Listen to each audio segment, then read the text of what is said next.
Saya Noviardi dan Nilma Lasari akan membimbing para siswa kami membuat video pembelajaran tentang materi genetik. Materi genetik yang terdiri daripada gen, DNA, dan kromosom itu akan kami bimbing dan secara virtual akan kami kolaborasikan dengan para siswa kami. Mereka yang akan berkolaborasi adalah Ermelia Gusmita akan menjelaskan keterkaitan antara gen, alel, DNA, kromosom. Kemudian Wirda Rehani akan menjelaskan struktur dan fungsi kromosom. Sherly Atikasari akan menjelaskan struktur dan fungsi DNA. Ilham Busri Naldi akan menjelaskan struktur dan fungsi RNA. Zikra Hafiz Dinaka akan menjelaskan perbedaan DNA dan RNA. Kemudian Gian Sri Yuliandera akan menjelaskan mekanisme sintesa protein. Di akhir video ini akan disimpulkan oleh Nilma Lasari. Anda tertarik? Silakan lanjutkan video ini, jangan di skip, silakan like, subscribe, dan kami mohon untuk membagikan kepada media sosial Anda. Maka untuk menghemat waktu, maka kita persilakan Ermelia Gusmita, silakan. Hai, saya Ermelia Gusmita akan menjelaskan keterkaitan gen, alel, DNA, dan kromosom. Gen merupakan materi genetik yang mengendalikan sifat-sifat diturunkan. Gen terdiri dari bagian atau segmen DNA tertentu yang terdapat di dalam kromosom. Kromosom terutama terdapat di dalam nukleus, dan nukleus terdapat di dalam sel-sel penyusun tubuh. Sel-sel seluruh tubuh manusia terdiri dari kromosom yang berasal dari kedua orang tuanya. Artinya, individu tersebut mendapatkan DNA sebagai materi genetik yang berasal dari kedua orang tuanya. Sifat-sifat yang diturunkan setiap makhluk hidup dari orang tua kepada keturunannya disebut hereditas. Proses tersebut melibatkan beberapa komponen antara lain gen, alel, DNA, dan kromosom. Gen berada pada bagian DNA yang tersimpan dalam lokus-lokus. Setiap kromatin memiliki ratusan lokus sehingga di dalam sel terdiri dari ribuan gen. Pada sel tubuh manusia terdapat sekitar 26.000 sampai 40.000 gen yang tersimpan di dalam 46 kromatin. Satu gen mengendalikan satu sifat hereditas, sehingga satu individu memiliki ribuan sifat. Setiap gen melipati lokus tertentu pada kromosom nomor tertentu sehingga dapat dilakukan suatu pemetaan. Untuk mengetahui letak gen dengan sifat tertentu yang dikehendaki, sepasang kromosom yang homolog memiliki lokus yang bersesuaian dan terdiri dari gen-gen yang juga bersesuaian. Misalnya, pada lokus tertentu terdiri dari gen yang menentukan warna kulit. Yang kedua, alel. Alel adalah pasangan gen yang terdapat pada kromatin homolog yang ditunjukkan sifat alternatif sesama. Contohnya, sifat alternatif sesama adalah alel B menunjukkan sifat biji bulat, sedangkan alel C menentukan sifat biji keriput. Pasangan gen atau alel dari kromosom homolog dapat dibedakan menjadi 3 macam, yaitu homozigot dominan, yang kedua heterozigot, yang ketiga nomozigot resesif. Yang ketiga yaitu DNA. DNA merupakan penyusun gen pada kromosom yang menyimpan informasi genetik. Kromosom yang terdapat dalam nukleus berupa benang-benang kromatin. Ketika sel tidak mengganda, struktur kromatin seperti jala terdiri dari benang-benang halus. Ketika sel sedangkan mengganda benang-benang kromatin ini memendek dan menebal, membentuk struktur yang disebut kromosom. Dengan demikian, gen, alel, DNA, dan kromosom dapat dalam sel merupakan suatu kesatuan dalam proses penurunan sifat. Penjelasan, baiklah, hanya ini yang dapat saya jelaskan. Penjelasan selanjutnya akan dijelaskan oleh teman saya, Wirda Rehani. Kepada Wirda, dipersilahkan. Halo, perkenalkan, nama saya Wirda Rehani. Saya berasal dari kelas 12 MIPA 2. Nah, sesuai arahan dari Ermelia Gusmita tadi, saya akan menjelaskan struktur dan fungsi dari kromosom.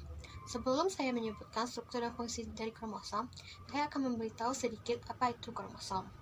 Kromosom sendiri berasal dari bahasa Yunani, yaitu kroma yang artinya badan atau warna, dan soma, merupakan adanya sebuah struktur dalam sel dalam bentuk serangkaian molekul panjang, yang terdiri dari adanya sebuah molekul DNA dan berbagai protein terkait yang mengandung informasi genetik dari organisme seperti molekul kelima dari jenis histone dan faktor transkripsi. Ditemukan dalam beberapa seri dan mengandung gen regulasi nukleotida dan elemen sequencing. Nah, itulah sedikit penjelasan tentang kromosom. Langsung saja kita masuk ke struktur kromosom. Struktur kromosom terdiri dari dua bagian, yaitu satu kepala kromosom atau sentromer, dan dua lengan kromosom atau kromatid. Apakah itu kepala kromosom? Kepala kromosom atau sentromer, atau disebut juga dengan kinetokor, berperan ketika terjadi pembelahan sel, yaitu sebagai tempat melekatnya benang-benang gelondong yang mengarahkan pembelahan sel. Di dalam sentromer tidak ada gen. Sentromer memiliki warna lebih terang karena kurang menyerap zat warna. Nah, berdasarkan letak sentromernya, kromosom dikelompokkan menjadi 4 macam, yaitu 1. Kromosom metasentrik. Kromosom yang letak sentromernya di tengah-tengah, sehingga kedua kromatid sama panjang. Kromosom ini berbentuk seperti huruf V. 2. Kromosom akrosentrik, yaitu kromosom yang letak sentromernya mendekati bagian ujung, sehingga salah satu kromatid sangat pendek. Kromosom ini berbentuk seperti huruf J. 3. Kromosom submetasentrik, yaitu kromosom yang letak sentromernya mendekati bagian tengah, sehingga kromatid yang satu lebih panjang dari kromatid lainnya. Kromosom ini berbentuk seperti huruf L. 4. Kromosom telosentrik, yaitu kromosom yang letak sentromernya di bagian ujung sehingga hanya memiliki satu kromatid. Kromosom ini berbentuk seperti huruf L. Berdasarkan jumlah sentromernya, kromosom dikelompokkan menjadi 4 macam, yaitu 1. Monosentrik, yaitu kromosom yang mempunyai 1 sentromer. 2. Disentrik, yaitu kromosom yang mempunyai 2 sentromer. 3. Polisentrik, yaitu kromosom yang mempunyai banyak sentromer. 4. Asentrik, yaitu kromosom yang tidak mempunyai sentromer. Yang kedua yaitu lengan kromosom atau kromatid. Lengan kromosom atau kromatid merupakan badan kromosom itu sendiri. Lengan kromosom memiliki warna lebih gelap karena mudah menyerap zat warna. Pada umumnya, kromosom mempunyai 2 buah kromatid yang dibatasi oleh sentromer, kecuali pada kromosom telosentrik. Kromatid tersusun dari selaput membran, matriks, dan kromonema. Selaput berperan dalam melindungi dan melapisi kromosom. Matriks pada kromosom yaitu berupa cairan yang terdapat di dalam kromosom. Kromonema yaitu berupa benang halus yang berpilin dan terendam di dalam matriks. Kromonema tersusun dari manik-manik atau butiran yang dinamakan nukleoson atau kromomer. Pada kromomer ini melilit benang DNA. DNA adalah gen pembawa informasi genetik suatu individu. Pada lengan kromosom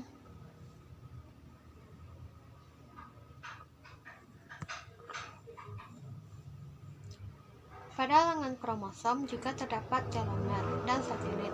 Telomer merupakan bagian paling ujung kromosom. Telomer berfungsi untuk mencegah terjadinya pelekatan antar kromosom dan menjaga bagian ujung kromosom tetap stabil agar DNA ini tidak mudah terurai. Satelit merupakan bagian ujung lengan kromosom yang mengalami konstriksi sekunder dan berbentuk bulatan. Nah, itulah beberapa struktur dari kromosom. Selanjutnya saya akan menyebutkan fungsi dari kromosom. Kromosom memiliki 4 fungsi, diantaranya itu 1. Untuk menyimpan informasi genetik yang akan membentuk sifat serta ciri khas setiap individu. Yang 2. Menentukan jenis kelamin setiap individu. 3. Berperan dalam proses pembelahan sel.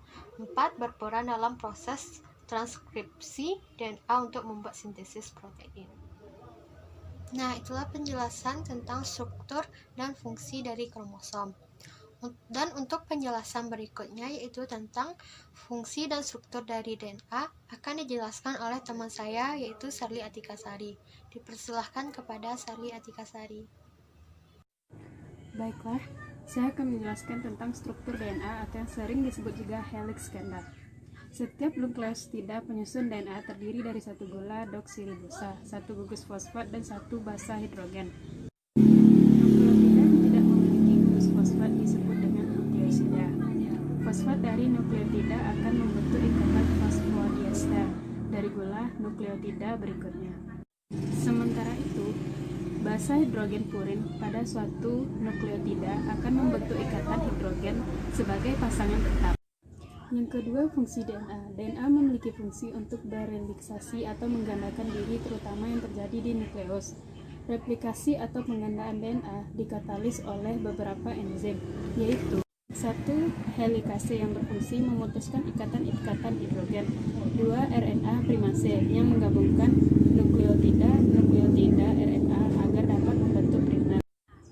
3. DNA polimerase yang berfungsi menggabungkan nukleotida agar menjadi polimer DNA fragmennya panjang. 4. DNA ligase yang berfungsi menggabungkan fragmen-fragmen DNA baru sehingga menjadi untaian DNA yang lengkap. Saya Ilham Gus Rinaldi akan menjelaskan tentang struktur dan fungsi RNA. RNA itu sendiri adalah makromolekul polinukleotida yang berbentuk untaian tunggal. Struktur penyusun RNA adalah gugus fosfat, gugus gula ribosa, gugus basa nitrogen. Gugus basa nitrogen sendiri terdiri dari basa purin, basa perimidin. Selanjutnya fungsi RNA. Fungsi RNA adalah 1. Berperan dalam melaksanakan proses sintesis protein. 2. Sebagai unsur pembawa genetis. 3. Mengatur aktivitas sel. 4. Sebagai penyimpan informasi. 4. Sebagai perantara antara DNA serta protein dalam suatu proses ekspresi genetik sebab berlaku untuk organisme hidup. mRNA berfungsi membawa kode genetik yang dimilikinya dari nukleus ke ribosomal yang ada pada sitoplasma sel. tRNA berfungsi membawa asam-asam amino yang ada di sitoplasma ke ribosomal. rRNA berfungsi sebagai praktik polipeptida dalam proses sintesis protein. Sekian penjelasan tentang struktur dan fungsi RNA dari saya. Materi selanjutnya adalah perbedaan antara DNA dan RNA yang akan dijelaskan oleh Zikra Hafiz Dinaka. Baiklah, saya Zikra Hafiz Dinaka akan menjelaskan tentang perbedaan antara DNA dan RNA. DNA dan RNA merupakan asam nukleat yang terkandung di dalam sel. Walaupun sesama asam nukleat, namun DNA dan RNA memiliki perbedaan, di antaranya dari segi bentuk. DNA berbentuk berupa untaian ganda dan panjang, sedangkan RNA berbentuk untaian tunggal dan pendek. Kedua, dari segi letak, DNA sendiri terletak pada nukleus, mitokondria, peptida, dan kloroplas, sedangkan RNA terletak pada sitoplasma, ribosom, dan nukleus. Ketiga, dari macam gula atau jenis gula yang dikandungnya. DNA sendiri memiliki macam gula berupa yaitu dekribosa, sedangkan RNA memiliki kandungan gula yaitu ribosa. Ketiga, dari segi basa atau nitrogen, yang terkandung dalam DNA yaitu pirimin yang terdiri dari timin atau T dan sitosin atau S. Dan sedangkan RNA terdiri dari pirimin urisil atau U dan sitosin atau S. Berikutnya dari segi fungsi. DNA berfungsi sebagai materi genetik dalam sintesis protein, sedangkan RNA merupakan alat dalam sintesis protein. Berikutnya dari segi jumlah. DNA biasanya berjumlah tetap dan tidak dipengaruhi oleh sintesis protein atau aktivitas sintesis protein. sedangkan RNA jumlahnya tidak tetap dan dipengaruhi oleh aktivitas sintesis protein. Yang terakhir adalah dari segi keberadaannya. DNA sendiri keberadaannya yaitu tetap atau permanen, sedangkan RNA keberadaannya tidak tetap atau tidak permanen karena sifatnya yang murah terurai. Dan materi selanjutnya yaitu tentang sintesis protein yang akan dijelaskan oleh Gian Sri Yuliandera. Hai, bersama aku Gian Sri Yuliandera. Baik, di sini aku bakal ngejelasin tentang mekanisme sintesis protein atau yang kita sebut juga dengan polipeptida. Baik, teman-teman semuanya, tahu tidak apa itu sintesis protein? Sintesis protein adalah proses pembentukan protein di dalam tubuh yang dilakukan oleh RNA atas perintah atau kode dari DNA. Sintesis protein berlangsung dalam inti sel dan di dalam ribosom. Teman-teman semuanya, tahu tidak apa itu ribosom? Ya, seperti yang telah kita pelajari dahulu, ribosom adalah organel yang ukurannya kecil dan padat, serta berfungsi sebagai tempat untuk sintesis protein. Baik, kita masuk kepada materi mekanisme sintesis protein. Yang pertama adalah transkripsi. Transkripsi adalah proses pencetakan RNA dan DNA. RNA yang terbentuk dibedakan menjadi 3, yaitu tRNA, mRNA, dan rRNA. Urutan asam amino akan ditentukan oleh basa nitrogen yang menempel di rantai mRNA. Kita akan masuk kepada proses-proses atau tahap-tahap dari transkripsi tersebut. Yang pertama adalah ikatan helix DNA akan dibuka oleh enzim RNA polimerase dan terbentuk salinan informasi genetik dari DNA. Yang kedua, dua rantai DNA yang terdiri dari rantai cetakan atau kita sebut juga dengan sense, dan yang kedua disebut sebagai komplement atau yang kita sebut juga dengan antisense mulai terpisah. Setelah itu, yang ketiga, RNA mulai terbentuk oleh RNA polimerase di titik awal prometer dan bergerak terus di sepanjang rantai cetakan DNA. Yang keempat, basa nitrogen yang dibentuk pada RNA merupakan komplement basa nitrogen pada rantai DNA sense, yaitu 1. Basa T pada DNA untuk cetakan A pada RNA. Yang kedua, basa C pada DNA untuk cetakan G pada RNA. Yang ketiga, basa A pada DNA untuk cetakan U pada RNA. Yang keempat, basa G pada DNA untuk cetakan C pada RNA. Baik, kita masuk kepada langkah yang kelima, yaitu setelah RNA polimerase mentranskripsi DNA terminator, proses transkripsi akan berhenti atau yang kita sebut juga dengan terminasi. Langkah selanjutnya adalah RNA akan lepas dari RNA polimerase. Setelah itu, mRNA yang dihasilkan dari tahap transkripsi akan keluar menuju inti sel ribosom. Itulah proses-proses dari transkripsi. Baik, kita lanjut kepada mekanisme selanjutnya. Mekanisme yang kedua adalah translasi. Teman-teman semuanya tahu tidak apa itu translasi? Baik, translasi sendiri adalah penerjemahan kode genetik RNA menjadi urutan asam amino. Pada tahap ini akan disintesis polipeptida menggunakan kode genetik dari mRNA di dalam ribosom oleh tRNA dengan bantuan enzim sintesa tRNA amino asil. Baik, kita masuk saja kepada proses-proses atau tahap-tahap dari translasi tersebut. Yang pertama adalah molekul mRNA berkaitan dengan subunit kecil ribosom di ujung 5 aksen. Yang kedua, translasi diawali dari codon star, yaitu AUG yang ada pada mRNA. Lalu tRNA sebagai initiator yang memutar antikodon UAC akan membawa asam amino metionin. Ketiga, asam amino lain akan ditambahkan oleh enzim tRNA aminoasil hingga dihasilkan rantai polipeptida lengkap. Yang keempat, translasi semacam itu akan terus berlangsung sampai muncul codon stop yaitu UAA, UGA, atau UAG. Yang kelima, polipeptida yang terbentuk akan lepas dari ribosom. Itulah langkah-langkah atau tahap-tahap dari mekanisme translasi. Baik, secara sederhananya kita dapat menyimpulkan mekanisme dari polipeptida atau protein tersebut. DNA melakukan transkripsi di dalam inti sel membentuk RNA. Kemudian, mRNA meninggalkan inti sel menuju ribosom dengan membawa kodon. Setelah itu, tRNA akan membawa asam amino sesuai kodon menuju ribosom atau disebut juga dengan proses translasi.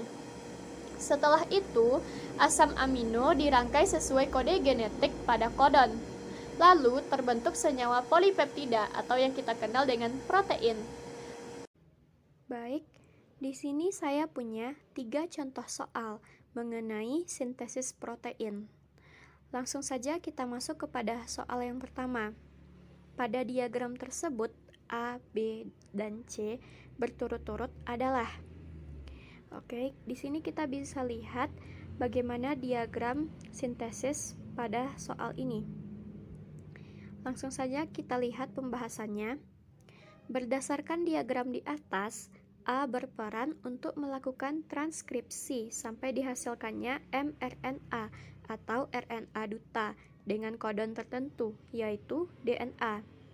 Di sini kita bisa lihat yang huruf A. Lanjut, yang B bertugas menerjemahkan kodon pada mRNA, yaitu tRNA. Di sini kita juga bisa lihat yang huruf B. Kemudian yang C, polipeptida atau hasil sintesis protein. Yang C. Jadi, A, B, dan C berturut-turut adalah DNA, RNA, transfer, dan polipeptida. Jawaban yang benar adalah B. Lanjut kepada soal yang nomor 2. Di sini kita juga punya diagram dan ada rantai sense. Berdasarkan rantai DNA sense tersebut, rantai tRNA yang terbentuk adalah. Langsung saja ke pembahasannya. Pertama, kamu tentukan terlebih dahulu kodon yang terbentuk pada mRNA, yaitu UCG, AAU, CCU, GCG. Oke, kita lihat UCG, AAU, CCU, GCG. Lalu, tentukan kode genetik pada tRNA yang merupakan pasangan dari kodon, yaitu AGC, UUA, GGA, CGC. Oke, di sini ya, tampak bahwa kode yang terbentuk mirip dengan kode pada rantai DNA-nya. Hanya saja basa T pada DNA diganti U pada tRNA. Jadi jawaban yang tepat adalah D. AGC, UUA, GGA, CGC. Lanjut kepada soal yang nomor 3.